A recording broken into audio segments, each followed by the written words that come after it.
اس لیے دوستو عزیزو، قرآن کا حکم ہے لا يسخر قوم من قوم عسى ان يكونوا خيرا منهم ولا نساء من نساء عسى ان يكن خيرا منهن۔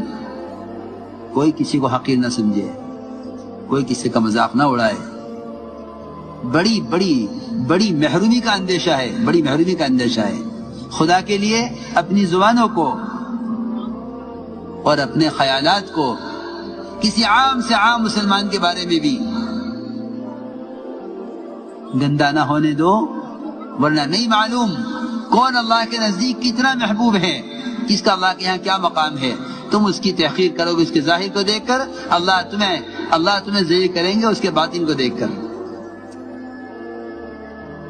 تم کسی کو حقیر کرو گے اس کے ظاہر کو دیکھ کر، اللہ تمہیں ذلیل کریں گے اس کے باطن کو دیکھ کر۔ بہت ممکن ہے کہ اس کا باطن اللہ کے نزدیک اس کے ظاہر سے بہتر ہو۔